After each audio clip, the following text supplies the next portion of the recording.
Hello, beautiful people, and welcome to our channel.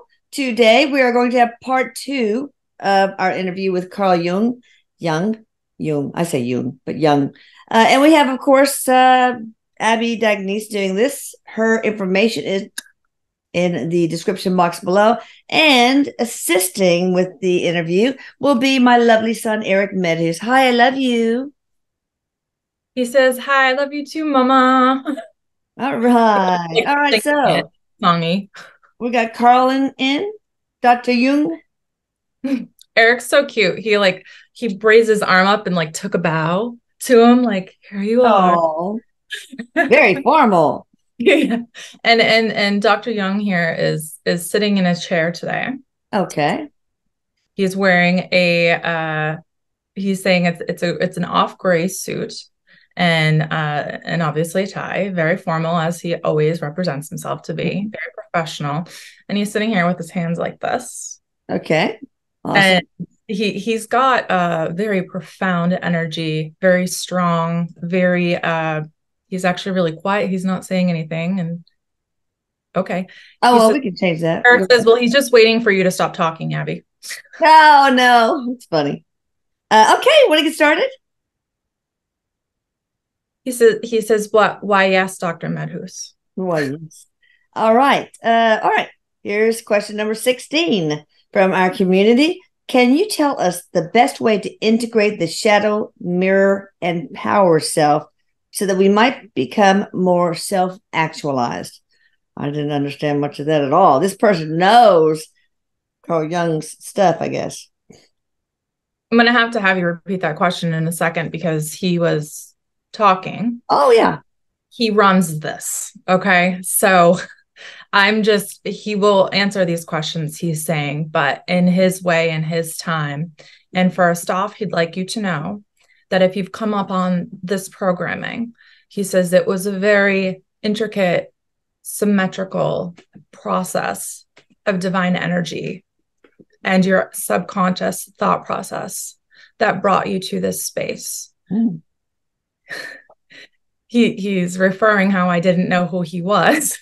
And Oh, he's saying if you have come across this and you do not know who I am, it isn't what needs to be.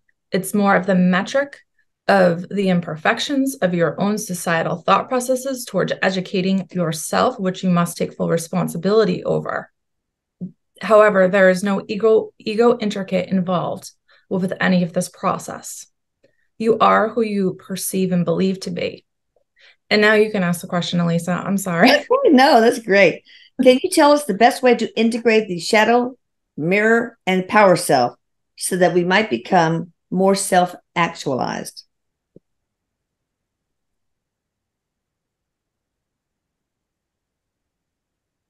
He's saying that by believing your true essence and your true mirror of your own reflection, it's the integral part and the interweaving in your biomechanisms that you are authentically born with into your own perception of who you are and the negative and the positive and how you perceive how much of that is in your control. They affect one another. There is a bright light in that. There is a bright being in you in that. You are to be what you can be, what you perceive to be, what you want to be by orally and domestically representing the features of this is confusing me, sorry. He talks so Do both. interesting. Yeah. I'm asking Eric to just kind of like jump in here. I'm Yeah, like, Erik, help. he's an Abby language because I am just like repeating it, but not following any of this. That's okay. Some of us might understand. I don't know. He, Hopefully. he he laughs and he says, "Yes, my dear." He says there was quite a few times with lots of my professional colleagues, my clients, my students that couldn't follow these intricate processes until it happens to them. Oh, He says, with the act of happening is the act of processing and coming to one's true self with all these perceptions you have enlisted and you have added in your narrative of the question, he's saying that you will come to one's journey through the divine process of intervention with the correlation of all these three main concepts of you. And it kind of goes back, he's saying again, to the ego soul and Right. the egocentric. So it again comes down to processing your most people want to ignore your fears. Erik's helping me so much. Your representation of who you are is not always. It's your fears, obviously, that we hear Erik saying that we control. Okay. Oh. We control our destinies. So the deeper you can dive, the deeper you can look, the deeper you are allowing yourself, Dr. Jung is saying, to unveil these factors, will come to your true abundance and your plan for abundance that you have in concept before you come to this earth. And you'll realize them, he says, you'll realize them once you add to it your own gratitude towards realizing and releasing the fears. Okay. Okay. All right. What about this one? Why do some men feel the need to violate women's sacred spaces to appease their mental distortion? First of all, is that even true? But anyway, yes, take it on. And Erik, if you want to answer some of these, that's fine too. He says, isn't that a true reflection of oneself now? Judgment only comes out of fear and the things we don't understand or the things we don't want to process through the involvement of your time and space and your time and space on earth. The masculine and the feminine are divinely related, of course. Yeah. And he's acting like, we just all know all of this information. Okay, pretend. We can pretend. But still dumb it down for us, just in case. I know. All right. So he's saying that really the masculine thought process here, and it's very misrepresented in a way when you are born as a baby to be a societal imposition on what you must think, how society features the masculine to react. He's saying it's actually a fear mechanism of not being left behind. So if you're living in your most masculine, there is an inner essence, there is an inner core, there is an inner unconscious side of you, self of you, that it has the fear of being left behind. Wow.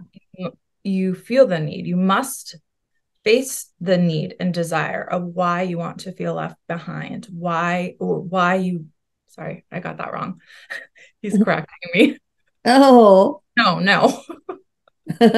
He's saying it's the fear of facing why you do not want to be left behind. And I hope you don't mind if I'm asking him a question. Oh yeah, go for it, man. It has to do with like the fear of abandonment. Yeah. And he gets kind of quiet and he's saying, what is what is. He's saying that we all can't deny the fear of abandonment. We are not creatures of our own individuality. We are all on the cusp of something great. We are all part of the universal consciousness and the universal plan. So that fear of abandonment, even though it may not be your own, he's getting personal here with me. Like, let's not make a daddy show. But he's saying that it has to do also with the collective core consciousness of humanity. So even though oneself may not have the true interpretation of what that fear is, again, we're talking about the masculine and how that can, Erik's saying, want you to create and control your destiny, your environment. It's actually more the masculine versus the feminine that's pushing that role. Right. But those fears, he says, they could be coming from a collective consciousness that have altogether come from the other side of the earth. So even if you've never experienced abandonment, Eric's saying, or you've never experienced yourself, these inner depths, now Jung's jumping back in, he's saying, once you can understand that humanity's education is not just in books, it's the sincere triggers, and he's bringing up, making me scratch my head here, bringing up in your brain the psychic part of yourself, your intuition. He's bringing up how we normalize and we function as if this is something that we all just represent. We all just have these innate, we all have these fears. I keep getting lost. I'm sorry. No, it's okay. Well, we got a lot of questions, so we'll just do the short version of answers if you can, guys. All right, let's go on. What do you think about the Myers-Briggs 16 personalities? How accurate are they? Like INFP, ENTJ, INFJ, etc. Is it a good guideline to help you understand yourself? Now that he's on the other side of it, he's saying there's actually more. He's bringing up there's many more, and Okay. aware of in this life. He's bringing up the number 24. Okay. It's actually 24. Well, 24 of these personalities? Yeah. Okay. So what do you think about that, though? He says, well, I'll tell you, it gives me the understanding of how human I once was and how human I am not now. And he also is surprised that he was able to grasp these concepts that he did in the lifetime that he did, because he did recognize a lot of them, and he was connecting, and he knew he was connecting. He knew he was channeling, we'll say.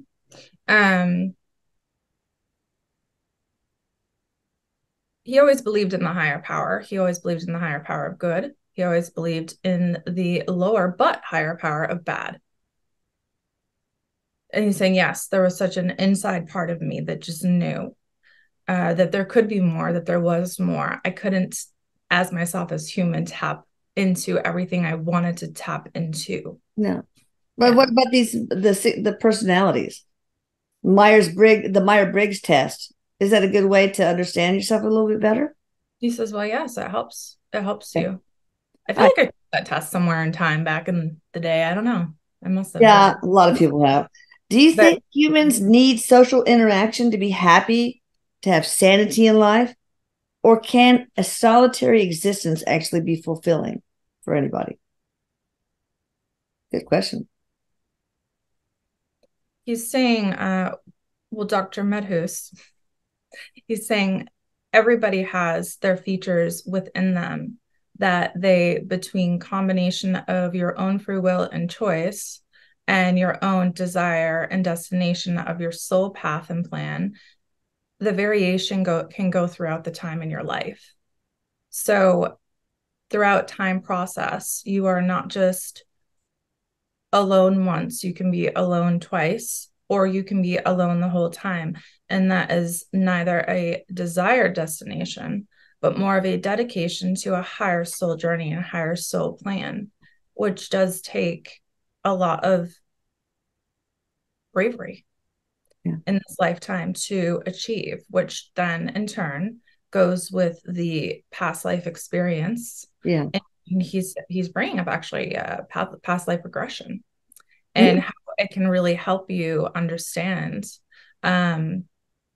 your soul process in this life. Sure. With why intricate features of you, like if you're a really introverted person and you don't know where this is coming from and you don't know why, you can help figure those things out. And sometimes he's saying in your whole lifespan, your life cycle on earth, there are dedicated times that you will be alone.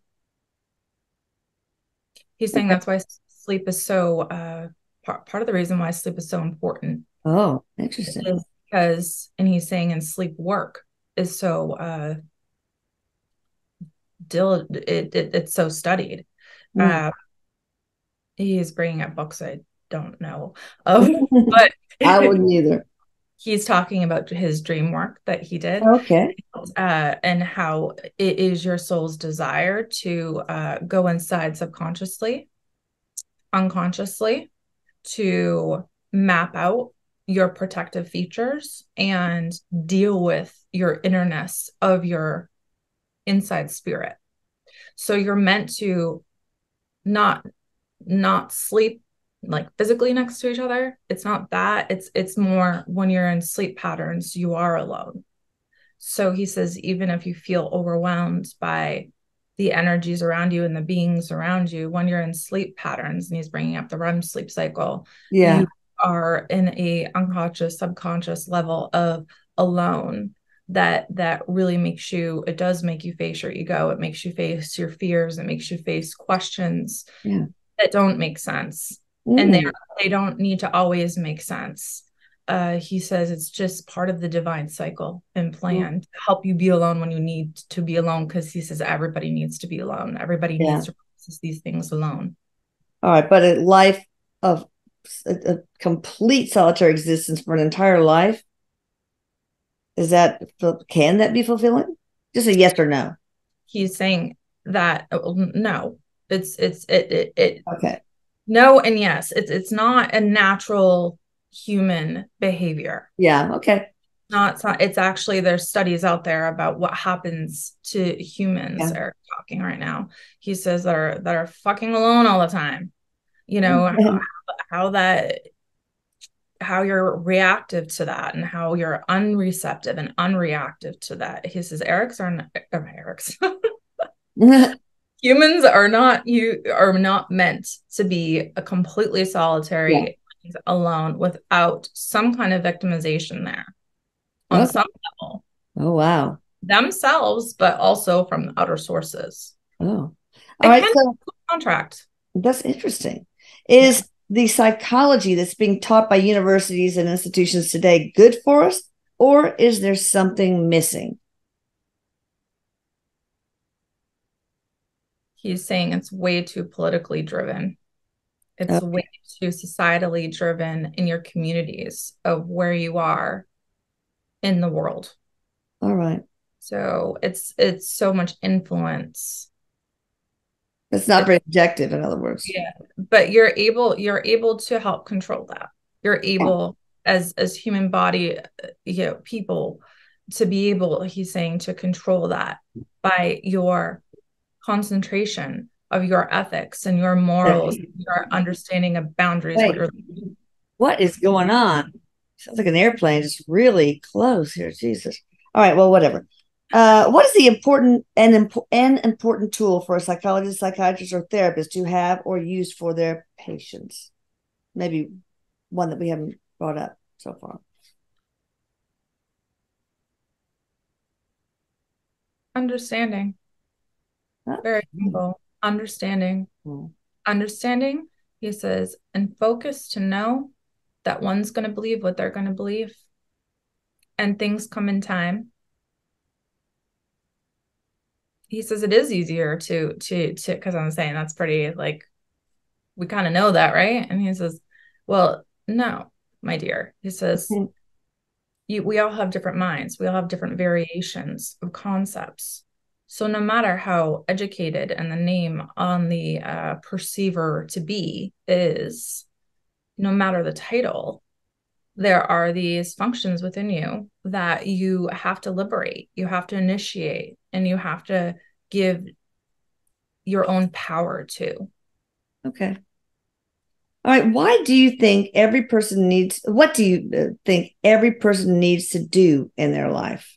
That's kind of a general, but what comes to mind? Either of you. Dealing with grief. Oh, yeah. Okay. Do you have any advice for those suffering with anxiety?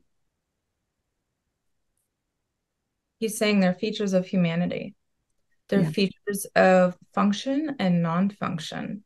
They're the polarity within yourself and within out of yourself. It's really the determination you have to put those into quadrants of which you can control, in which life cycle you have control in. and how it reflects to your decisions. Interesting. And it gets quiet again. All right. Well, that's fine. How do those who are born of little or no empathy or emotions, like apathetic, experience love? How do they love and accept themselves if they cannot feel love or emotion? And how can they overcome that hurdle? You are born with love as baby. Yeah. And you are from love. You are from light. You are from heaven above, from this earthly cycle. He's saying you are born with love. What you're really asking is the wrong question. He's saying it's more, how is it trained out of you? And not a question he's saying that I can answer for the collective. That is an individualized concept. Yeah.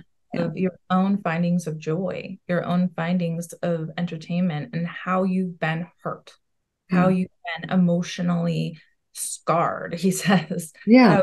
How you've been satanized yourself, he's saying. Your love is also what you give, not just what you receive. So if you're asking the question of how to receive more love, he says quite a simple answer. You give more love. Oh, nice. Feel incapable of love, then you must ask yourself the question again, once again, where did I not find that love? And how much of it do I really perceive as my own control over that?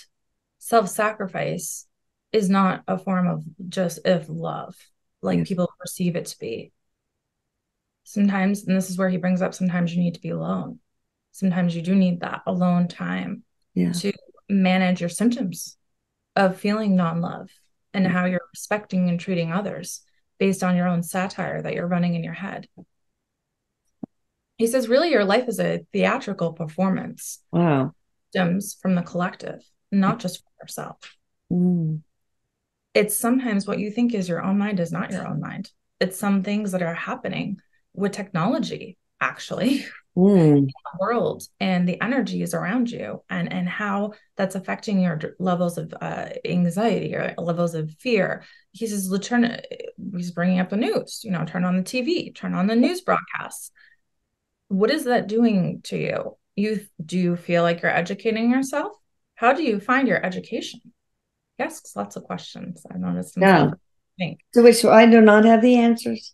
But the news is so depressing. Yeah.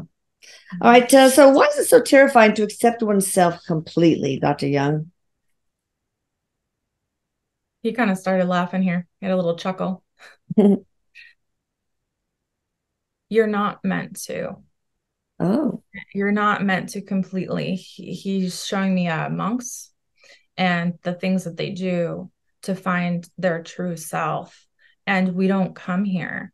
He says, and this is something he's saying, it's something I tried to get to the root of, to figure out. And it wasn't until he's bringing up how he was over there to unmask and unveil and perceive and receive the downloads again that he already got in this lifetime. And then filling in the blanks was pretty awesome for him, Erik's saying. That was pretty fucking awesome for him, because he didn't have it all figured out, and not everybody has it all figured out. And these like Tibetan monks and things, they are able to bring their frequency up to such a higher level because they're trained. So you can train yourself to bring your frequency up to a higher level through love and what you can control, which is your energetic pattern and your behavior cycle in your life. He says, getting up in the morning, having something fresh to eat, drinking your water, listening in your heart to your heart's connection to the nature. He says, you live in the city? He says, look at a bird. Yeah. Okay, that's interesting, because here's a question. How did Tibetan Buddhist philosophy influence your theories? Oh, wow, that's really cool. You just brought that up. I know. A question that got asked. Very much so. He studied the Tibetan monks. Oh, that's cool. I did not know that. Yeah, no, he studied all religions. He's showing me stacks and stacks and stacks of books. Okay. Wow. And He says, I like my books. Because how we have the internet now, we don't need to have the stacks of books. Yeah. And I'm just seeing him, if he was here today, what you would choose to initiate, and he would still choose his books. Oh, yeah. That tangible. The Tibetan monks, Yeah. he's saying, it really was quite mystifying to him, the signals and patterns of their behavior patterns and how they lived and how they woke up and how they rised to the sun and how they honored the sun and they honored the solar energy, and they also honored I don't know anything about Tibetan here, so this is interesting. The moon cycles.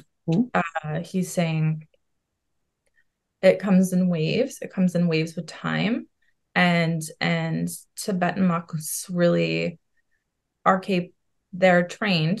They were not just, oh, this is cool. So actually, because we choose our lifetime, right? And before pre-life, Eric's saying, he says their pre-game plans to come in as Tibetan monks, which help them have certain frequency abilities Yeah. that we couldn't all necessarily get to. Okay. All right. Yeah, so Let's just do a couple more questions, or maybe just one more, and then we'll pause and have the next part, which is part 3, I guess. Yeah. All right. How do those? Oh, we did that already. If a person who is a healer wants to go into the field of psychology or psychiatry, what is the best way to help patients that have mental health disorders, and addiction disorders? Is it by being compassionate, empathetic, helping shift their perspective? What emotional technique works best to help enlighten the patient to transcend out of the darkness and into a higher frequency of light? Erik saying for a while, such a wordy question, and I know. Erik and Dr. Jung here are very cohesive with their conversation today. They're very Erik, of course, is helping me, but they're cohesively saying things at the same time. Oh, cool. And one of them is that I'm sorry. Can we go back? Okay, person's a healer, wants to go into the. Okay, let me go back. Sorry. All right. So with a healer in the field of psychology, he says, just do it. Just do it yourself. He says, just allow yourself to function how one is naturally allowing themselves to function within. You have the education, great. You have the mind space and ability, all of us. He's saying, don't be afraid of it. He says, use that. You don't need to be, he's laughing and he says, you don't need to be in the field of psychology to use your own individual self-healing skills to help other people. Yeah. Okay. Don't be so willing. Yeah. You can just use your ability. So he's just reinforcing that, when you're a psychologist and you have these healing abilities and trained healing abilities, to just use them. Just to use them. Don't be afraid of them. Yeah. Your fear comes out of judgment and resentment from others. Okay, let's do one last one and make it sort of quick. Have you made amends with Sabina Spielrein since you passed? And what lessons did you learn from having a romantic relationship with one of your patients? I guess she was a patient, but she was also a psychoanalyst and physician. And then use her ideas in your work without giving her credit. So, have you made amends, or have any thoughts about that? Because that's a good question. And she also had a relationship with Sigmund Freud too, so she got around. Erik goes, yeah. All right. She was actually, I'm feeling a very ET energy from her. Oh, okay. So she's also stepping into here. Okay. In the time that's dictated, she's speaking, not him. All right, that's fine. In the time that was dictated to me to have these psychoanalysis myself, it wouldn't have been profound enough to the community had it had been from me or from my nature. Oh, It's very meant to be. And that was the understanding that we all had intuitively, how it was meant to be.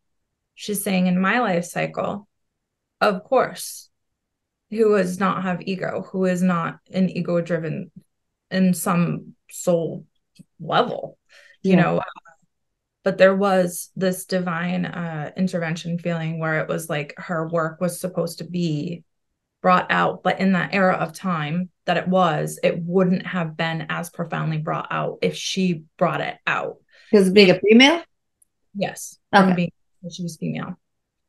She was respected. She was admired. Okay. She was represented, but she was also misrepresented. There was not so much disconnection between Dr. Jung and her as people may perceive. Okay. If anything, it was a connection. And the connection very much was intricately weaved into societal's beliefs of what should and shouldn't be and how it should go. We, as humans, and they're talking about individual Dr. Jung and whatever her name is. Yeah. In the moment, we did have an awareness that we were acting and doing things accordingly to our plan. Okay. And we didn't know how and we didn't know where. Part of her feels happy for him. And she says part of it was liberating for herself, actually. But part of it was, she says, yes. She says there were moments where she thought through it as a human being when she was here, and she felt violated. But in her time here on Earth, she had many this was one out of many violations in her life. She says, so I just perceived it to be another one. Oh, so but Dr. Jung, what do you feel about having a relationship with a student / colleague? He's saying she was quite the lovely lady. Okay, well, there we go. She had a beautiful nature, a beautiful soul, and we connected on a very energetic level in love with our chemistry. And he's bringing up biomechanism, mechanics or something, chemicals in your brain, and to come together, how it can develop its own source and its own flow. And if you two are on the same plane of frequency, he's bringing up how that can really propel, maybe not exactly what you perceive is meant to be, but what is meant to be for humanity, because it's about the collective understanding of the earth. So, and us as a whole. Okay. Very lucky and very grateful. And he still gives her a lot of gratitude. Oh, life cycle and being able to connect in the ways that they had to evolve humanity. All right. Well, I guess, go ahead. I'm sorry. It was a soul contract thing before they came into this life. They were going to play out these plans they had with each other. Okay. All right, let's go ahead and stop here. And you guys hit the notification bell so you don't miss the next part. This is amazing. Thank you, Dr. Jung. Hold on. And Erik, you hold on. Abby, y'all can find out about her below in the description box. See you later, guys. Love you.